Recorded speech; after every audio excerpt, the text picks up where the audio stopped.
The following program is intended for mature audiences. Fernando Morone and guests are not licensed medical doctors, counselors, attorneys, or law enforcement officials. So for legal medical advice or treatment, please consult a licensed professional. You are 100% responsible for the choices and decisions you make in your life and are fully liable for any outcome which may occur. Hey everyone, welcome to FernyTalk. My name is Fernando. I am your resident psychic medium and spiritual guru. And on today's program, we are going to do a short segment on my week, Thanksgiving, and what has happened in the past week. And also, we're going to do life readings. So I hope your Thanksgiving was fabulous. I think my Thanksgiving was pretty good. I ate a crap load of food. And actually, before we even talk about my Thanksgiving, you guys, if you want to ask your questions, go ahead and start typing in your questions now. And when we get to the live readings portion of the show, I will go ahead and answer some of your questions. Hopefully be able to help you guys out and give you some clarity. So go ahead and start typing in your questions now. If you wanted to say hello, I would love to see your comments as well. So back to Thanksgiving. So I had an interesting Thanksgiving week. As you guys will know, if you did see my latest video on Facebook and YouTube, it was about my mom going to the hospital.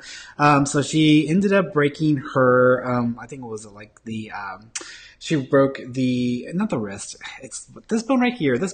She dislocated her elbow, and then she actually broke a part of her bone. So now we've got to deal with like the outcome of that and trying to help her heal and get better and, get past that. And it's not like she hasn't had to deal with this kind of issue before. About 4 or 5 years ago, she actually had a ball joint replaced in her shoulder because she fell and dislocated the shoulder, and then it didn't pop back in right away. So they had to do surgery and remove like the ball joint and then replace it.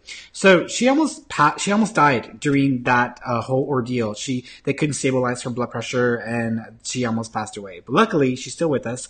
So now she's got her sling back on the same arm, right? The same arm that she messed up last time. And so we're dealing with that, and she's fine. She's actually okay. So she's got to go to some follow-up appointments and all that. Thank God it was just that and it wasn't something more serious, because I had been freaking out. As if you watched the video that I made, I was freaking out about what was going on. And that brings me into an interesting point about like whenever we have premonitions. And sometimes, I'm always hearing stories about people, my clients, people that I talk to is like, Ferny, I had a premonition, or I've had stuff happen in my life. And it's from every single person. Every single person that I talk to can tell me some story about when they felt they were having some psychic premonition, or they were going through an experience, and they didn't know what was the cause of it, but they were sensing things or feeling things about their loved ones.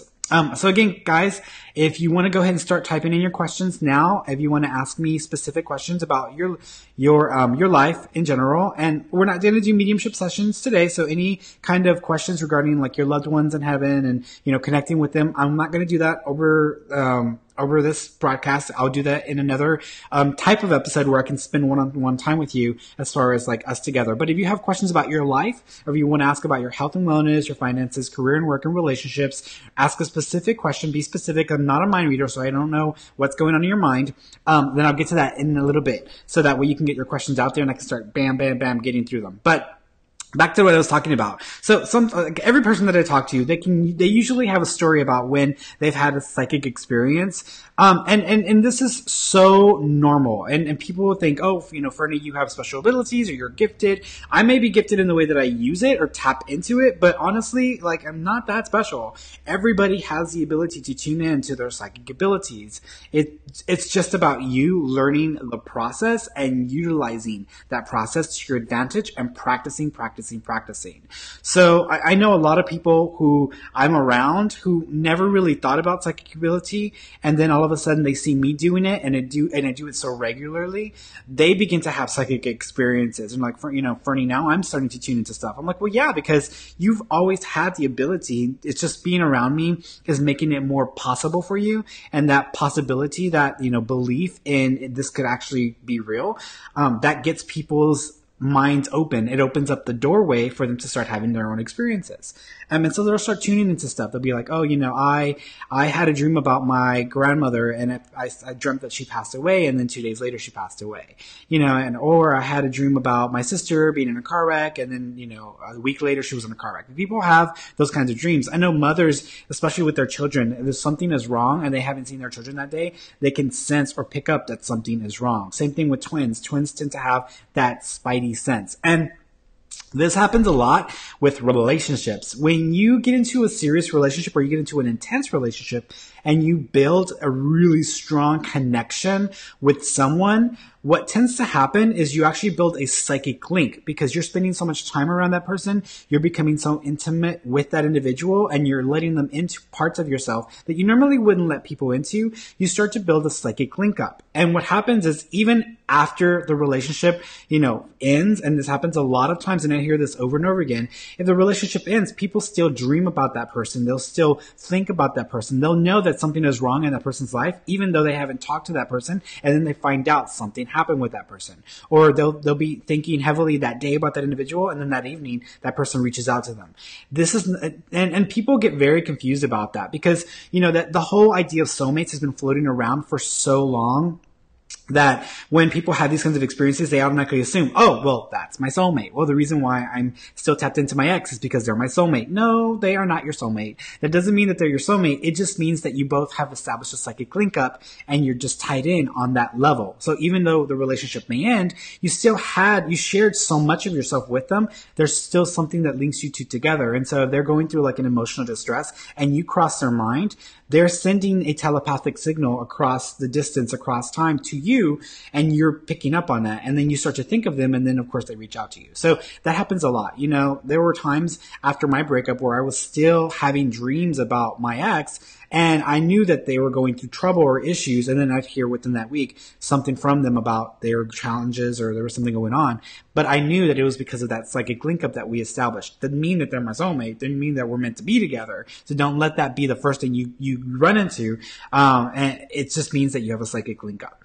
And with family, whenever you tune into family, you're going to tend to tune into like worst case scenarios because we care so much about our family members. For me, like if something is going on with like a close relative or with like my mom or my sister, my brain starts to go a little haywire, which is why we normally don't read for ourselves or for our family members because it's hard for us to distinguish and be objective. Like if we try to tune into someone's life objectively, it's hard for us to keep from having our own bias about their situation. So we're going to want to tell them stuff that we want to see for them, that we want to know for them, which is why you should never really read for family members or friends. Close friends, and you can't really read yourself. It's really hard. Although you still can, it's just really hard because your bias gets in the way. I actually did a reading for my sister, and she was applying to different jobs. She'd been trying to look for a new job, and she'd been without a work situation for a while. She was finishing school, and she asked me to read her, and I'm like, I can't do that because I'm not going to be able to give you something that's super specific, especially because you're my sister.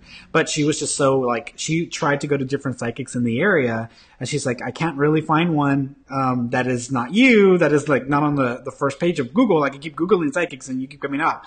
So you need to read me. I'm like, I can't do it, girl. So, but she asked me when she would find the right job, the right position that she'd been looking for. And I told her 51 days, which is extremely specific. And I don't really like to be that specific when I'm doing readings because, if I'm that specific, people expect me to be that specific the next time around. And I had this one client where I told her like, February 27th, I feel like something's going to happen February 27th. Sure enough, on February 27th, the specific event that I listed happened. And so after that, she always expected me to be that specific on the dates. And I was like, ain't going to happen. Like that kind of specific information. I wish that would be a regular occurrence. It doesn't. I try to get close to it. But even then, like sometimes my predictions are off by like a year. And so what I thought was going to happen that year ends up happening like to the letter the next year. But with my sister, I was telling her, I was like 51 days. And I was like, I don't know what else to say except I'm saying it's going to take 51 days. Well, it took 52 days. Actually, she had confirmation she got that job in 51 days, but she didn't actually receive the award letter until 52 days. So I was off by 1 day. But I mean, I gave it a go, right? So with our own family members, even with ourselves, sometimes our brains will like go to the extreme because we are so fearful of having to deal with those kinds of events. And I think the reason why I was dreaming, and I'm hoping that my dream about my mom didn't mean that she was going to pass away. It just mean my brain was trying to figure out what was going on, but it knew something big was coming. And because there was an ambulance involved, because there was going to the emergency room involved, because I was getting this crazy call about her having an accident and all of that happening, because all of that happened, I think my brain just like assumed or made the leap that this was like death or something because it was big.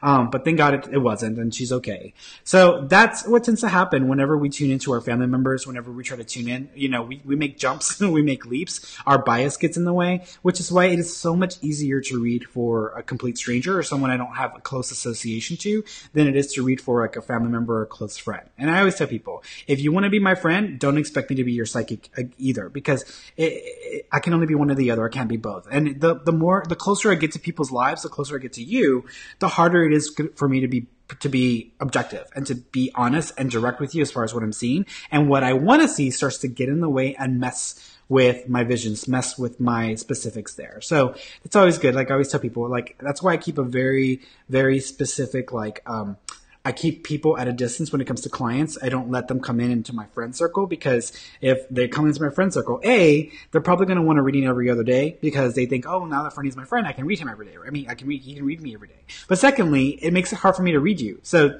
what do you want to be? You want me to be my friend? You want me to be your psychic? You have to ask. But nonetheless, that's psychic ability. And that's one of the things I actually teach in my class. And if you guys want to develop your own psychic abilities, I lay it out very simply, very clearly. I have taken psychic classes in the past where they just annoy the hell out of me because I want the dirt. I want the juicy bits of information that are going to actually help me to develop my abilities.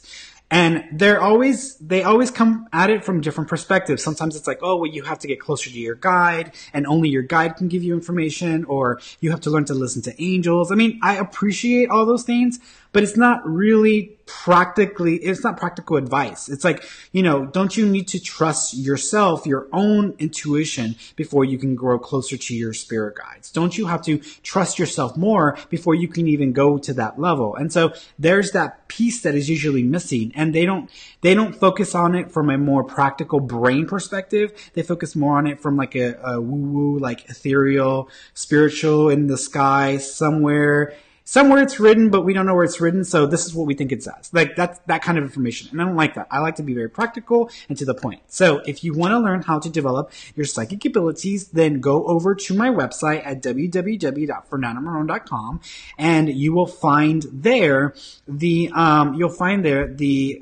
link to the course. There it is. It's on Udemy. You can also just go to Udemy and type in psychic. And I'm so excited now because I am now I just saw this today. I am now a featured class on Udemy. So when you type in psychic, there's like the top person on there, and then I'm number 2 now. So I'm a featured person on Udemy. So I'm like, oh my gosh, like just within like a matter of 2 or 3 weeks, my class has gone from like nobody knowing it to now it's like a featured class. So if you want to learn how to develop your own psychic abilities, again, I cannot stress the importance of this class because it will break it down. It will make it easy, simple to understand, and realistic for you to develop your abilities. And then once you actually know the information, then you can start to practice. And you can follow up by going to my Facebook group, by getting into my Facebook group and learning how to develop your skills one-on-one with me. And there's a small group in that area right now.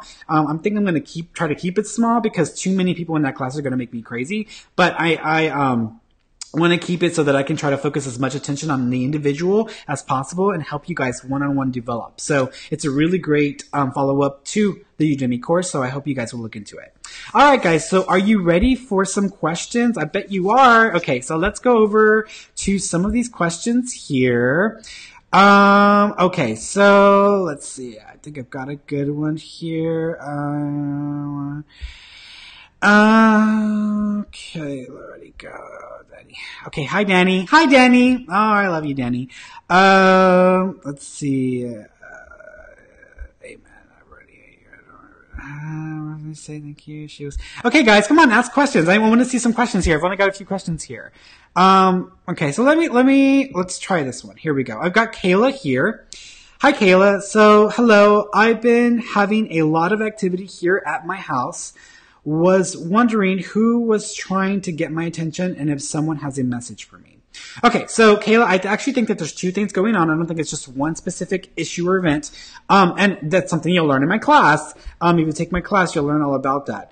But what will happen here is that, two things. First of all, whenever someone is psychic, even if they're opening up to psychic abilities or psychic potential, they are going to have experiences and they are going to attract energy to them like a moth to a flame. You know, you go outside, you put a light on, you see those moths like swirling around it because they're so pulled into it. And what you don't realize is that people who are psychic or who are energetically sensitive, they light up. They light up like beacons of light in the ether. And so people who are ghosts, energies, entities on that level are going to find themselves pulled and attracted to that individual because they are the brightest thing in the room. And they also begin to realize that those people, that we can tune into them, that we can see them. And you may not be actively engaged in the process, but they know that there's something different about us than about the next person next door. So what's happening is that you are attracting into your home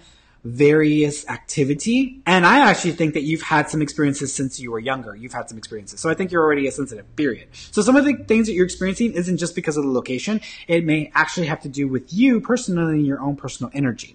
Now, with that being said, at the same time, I do think there is an individual that has been going in and out of your property. But I don't think it's based out of your property. I actually think it's based around your property. So I almost feel like if we looked at your property, either there was an older property attached to your property, or there was other like houses or other structures that were around it. There may still be there. There may even be the neighbor's house, but I feel like it's something that may be attached to the properties around yours, not necessarily yours. But because these individuals, I mean, it's like someone walking. If I was a living person, I wouldn't just confine myself to my house sometimes. Sometimes I'd go out to the next door neighbor. Sometimes I'd go across the street. So some ghosts are the same way. Ghosts can actually, go make their rounds. So I think that it actually is an individual who's making their rounds and it's coming onto your property. I also think that it's probably an older gentleman. He has an accent, so he doesn't quite speak proper English. He might have like a contorted, he might be, interesting. He might either be German or he might be Hispanic because the accent is pretty heavy or thick, and it would be for that area. So I think that it's someone that's just like making their rounds and coming through your property. But I don't exactly think that it's anyone that is connected to you as far as family. I do think that the family members are visiting you, but I don't think that it's any specific person that is connected to your property. I think it's around your property. But then I also think you're attracting experiences as well. So you're having a mixture of things going on. But don't lump it all into the same thing because it's not all one situation. I think it's several different things. So that is my answer for your question, guys. And guys, remember, I am not a mind reader and I am not going to bounce over every single detail of your life. So what I need you guys to do is just ask me a specific question, because if you just say, what do you pick up? No, give me a specific question. I actually prefer you just to ask me a specific question because it saves time instead of me just sitting here and trying to figure out what's the most important thing I need to tell you. Okay. So let's go over to another question here. Okay, so Susie's basic. Is my daughter around? Is she adapting well?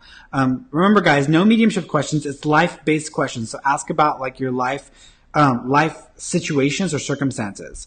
Here we got one from Chris. Chris, the doctors say my daughter's baby has a heart defect. Will there be other problems also? Okay, so I'm actually going to go into two separate things here. So if I tune into what they're saying is the defect, I feel that part of the lower part of the heart. So let me actually draw this real quick. So I'm going to draw a rough thing of the heart. I don't even know if this is what the heart looks like, but there's like a portion of the lower part of the heart that I think wasn't fully developed. And so I think that it's either not taking on the right amount of liquid or blood, or it's not pumping ideally. So I feel like it still functions, but it's just not ideal. And I almost feel like as she gets older, this might have a tendency of improving or getting better. So I think that with some time and with some care, I think she might actually improve from this. But I also feel that there's some sort of it's something that it's a deficiency. It's a deficiency. So there's like maybe an iron deficiency that might be playing a factor here, where there's either some trouble with the blood replication or the blood flow is just not ideal. Because I don't know if it's the iron in the blood that is causing issues with replication, or if it's something to do with blood flow and circulation. But there's something there. But I feel it is something that can be improved upon or get better as she gets older. And for some reason, I almost feel like some people with this circumstance or the same situation may have a tendency of actually getting better as they get older. And it's almost like it's a known condition. It's like, oh, well, this is what tends to happen. Like 70% of the time, their hearts adapt. And I almost feel like the baby's heart may actually adapt. But I feel like it's only a percentage of an amount. Of course, the doctors would know better. But I do think that it's something that is quite common, that the baby can outgrow. Okay. So that was Chris's question. So let's go over, let's see. Oh, I've got Danny. Danny, I'm feeling an elderly gentleman harmless, just checking on the property. See, I'm telling you, Danny, by the way, Danny is a friend of mine who's a psychic and a medium. He's out of Florida. And so he's based out of Florida. And so Danny also picks up on stuff, and he picked up on the same stuff I am, which is like an older gentleman, which he picked up on it as well. So, there he is. He says, oh my God, you said it as I typed it. Oh, how funny. So there you go. So he's picking up on the same thing, that I'm picking up on. Very, very cool. Let's see. Okay, Betty. Okay, so let's go over to Betty. Will the grief of losing my child get easier? Right now, it's horrible. Betty, my heart goes out to you and to your entire family. And I know that grief is one of the hardest, if not the hardest thing to have to get through. And I think that the hardest thing that you can go through is whenever a parent loses their child, because it brings up a whole host of stuff to have to deal with, not just with the loss itself, but also you go through this whole spiral of questioning yourself as a parent. You start, not only that, but if you have a spouse, then it can become a challenge between you and your spouse. I mean, it can be so challenging going through grief of any kind. And I think it's even harder whenever you lose a child. One thing that I will say is that I think your child is fine. And I'm going to say that right now. I think your child is fine. I think that your child is with loved ones. There's 2 females and 1 male up there that are helping the child transition. I also feel that this is going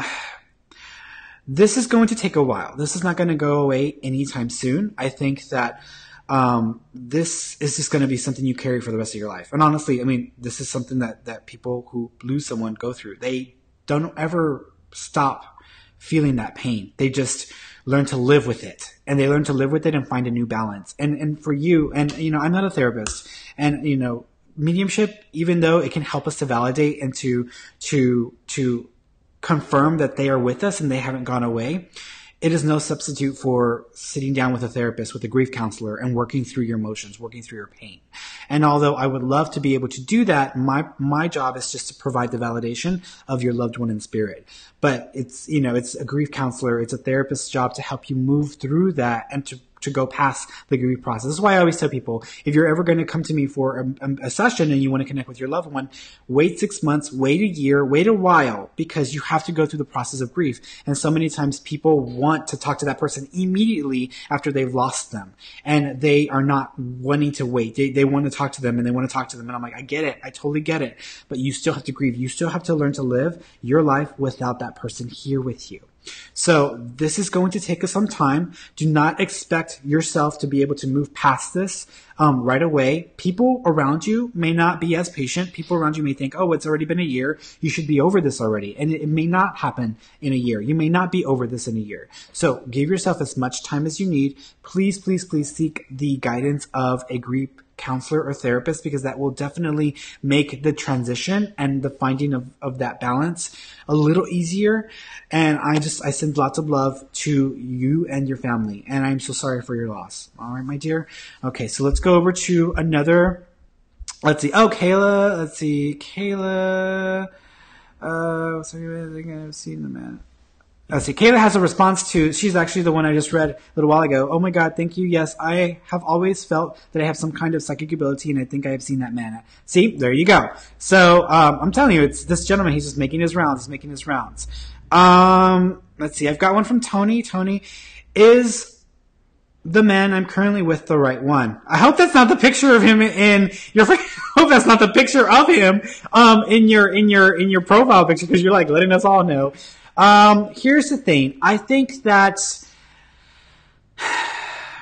this is workable, and I'm going to say it that way. I think this connection is workable. I think you can really, really make this work for you, but I feel that there are some things stacked up against you both that are going to make this even challenging.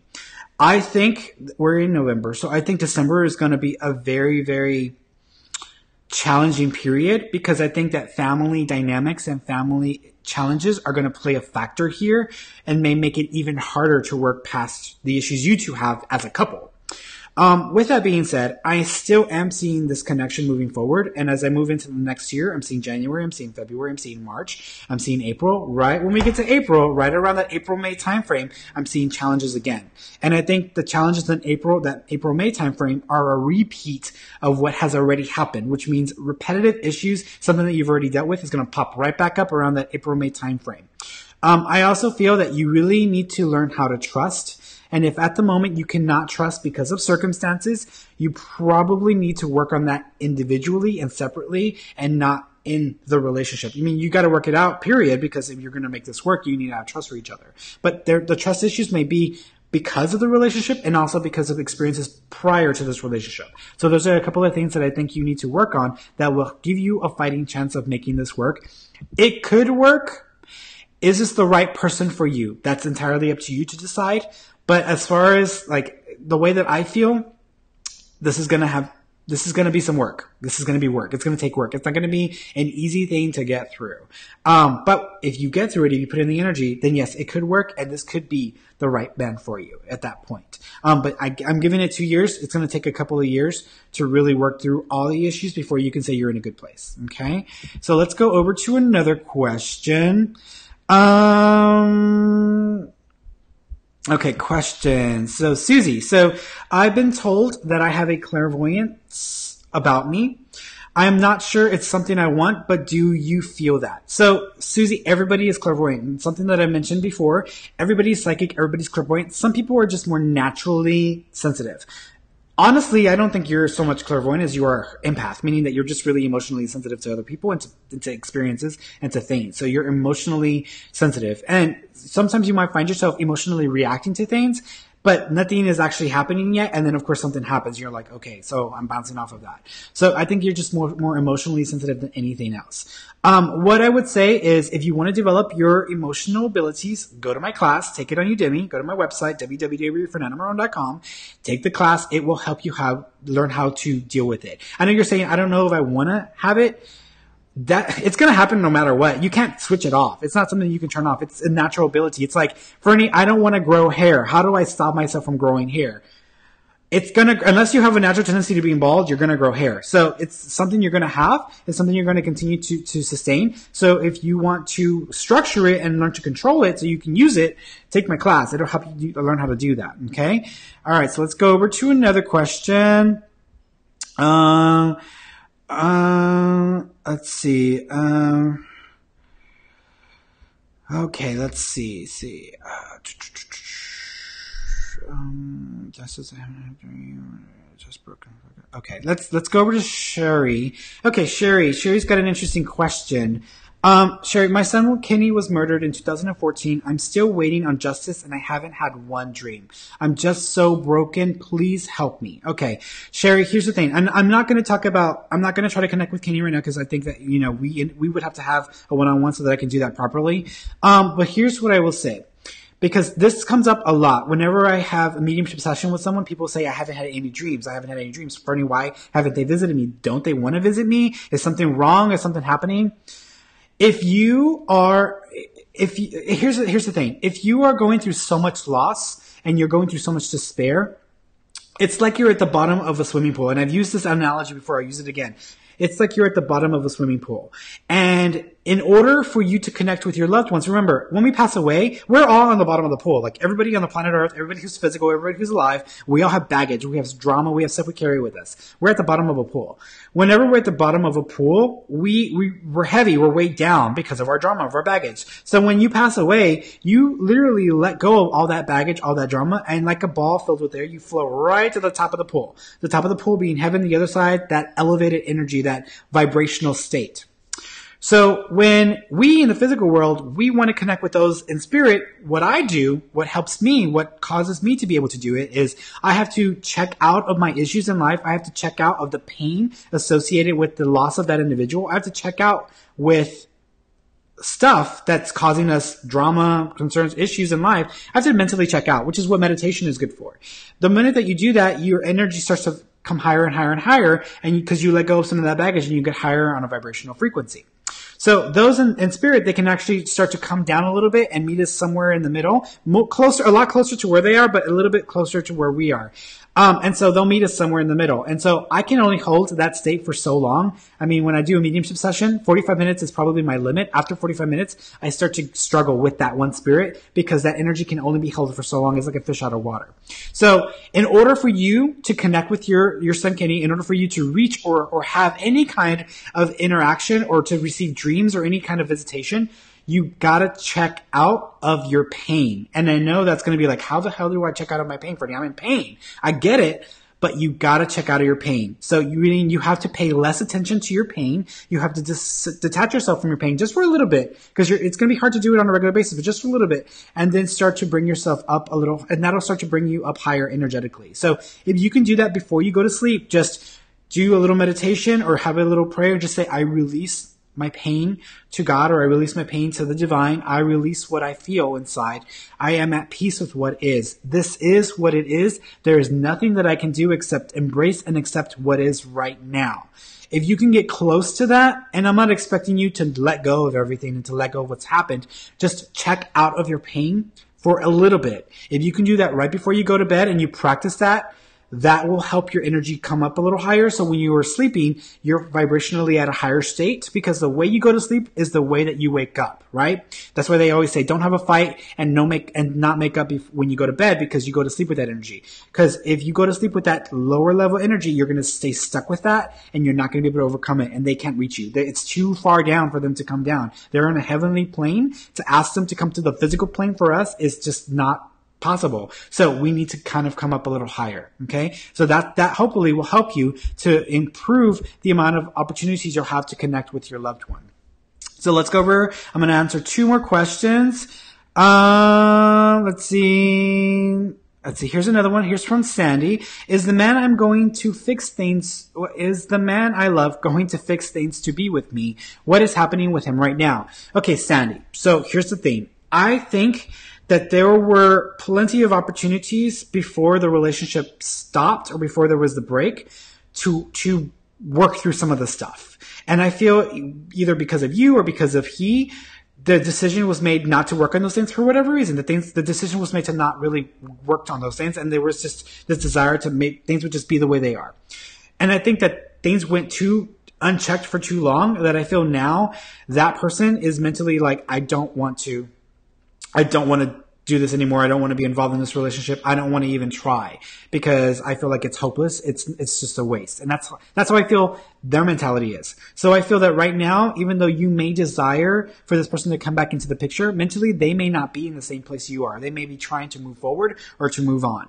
And so and here's the thing. It's like, do I deal with my issues and fix it and then come back into the relationship? Or do I just move on and not have to deal with my issues? And I feel like his energy is at a place where he doesn't really want to fix it. He doesn't really want to work on his stuff. And he just wants to move on. He wants to forget that they even exist. And that's going to be a problem, because if hypothetically this person ever came back into the relationship, I don't think that it would be easy for it to be worked through, because they're not dealing with the issues. They're just not wanting to deal with the issues. And I think that even though you are very much invested in trying to make this work or wanting this relationship to work out, I think that you're more in love with who you think this person is versus who this person actually is. And so I think that you are in love with someone that this person is not, and you're waiting for them to turn into the person you want them to turn into so that you can have the relationship you think you deserve, which you do deserve, but it may not be potentially possible with this person. So what I would say is, if you meet someone new, if someone new comes into your life, accept and embrace that person for who they are as they are. If you go in trying to change them, then you're going to run into issues. You're going to run into problems. They're going to not feel good enough. They're not going to feel like they can really be who they want to be. It's not going to be natural for them. And then this whole thing's going to play out again.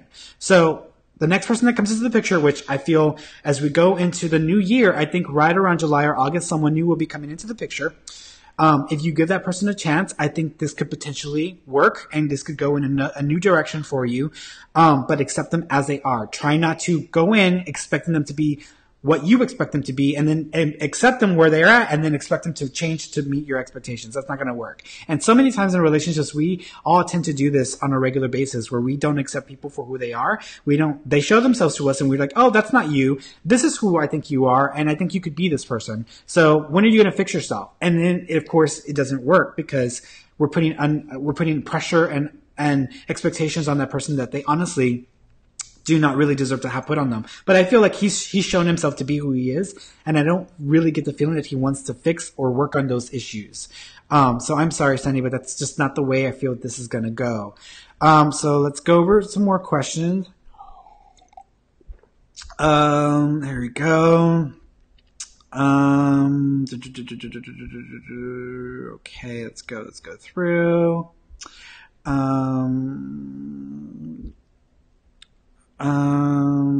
Here's one from Monique. Okay, so Monique, we want to remodel our kitchen. Can you sense anything about this project? Okay. I think this is going to be my last one, guys. Okay, so we want to remodel our kitchen. Can you sense anything about this project? Yes, I think this is going to be done in 2 phases. I think that you're going to do the first phase, which is, it's weird because I almost see the cabinets done one project, and then I do see like maybe flooring or like I call it expansion, because I almost feel like you guys may either remove a wall or add a wall, because it's this weird remove or add a wall feel that I keep getting. So you might do one part in one phase and then do the other part in another phase because of finances. Here's the thing. I think that you're probably going to start the project or start the process in March, and it drags, meaning that you should have probably planned it out better. Or getting the right people to do this, because you might want to take on you might want to do some of this yourself. I would highly suggest not to do that, because it will just never get done. And I think that's what starts up this process. As you start this process yourselves, thinking to do it yourselves, it drags a bit. It takes a lot more effort or work, unforeseen challenges there, but it might take forever, that first phase. The second phase, I think you just have somebody do like all of it and just stop like worrying about it, which may happen in July. So you start in March, but I don't think it's going to be done until July. If you plan ahead, if you plan properly, I think that you'll get it all knocked out within that first like attempt in March. And then that way it'll save you like the dragging out of it and the headaches. And I can tell you from experience, because I've had work done in my home, and I'm actually just about to have more work done in the new year. But it is so stressful when there is a project going on and there's like crap everywhere and you just can't use your kitchen. So I would highly advise just to have somebody do it. I mean, it's good for the economy, right? It helps with the economy. It helps with giving people jobs, right? And it saves you stress and anxiety. And even though it may cost you a little bit more, unless you are a contractor, like I would just advise have somebody do it. It just will be so much more pleasant to go through the process. All right, guys, I love you, and thank you so much for joining me for Ferny Live. I will be back next Wednesday. I'm probably going to have a guest, which I will announce later in the week. But until then, I love you guys. Thank you so much, and you guys take care. All right, till next time. Bye.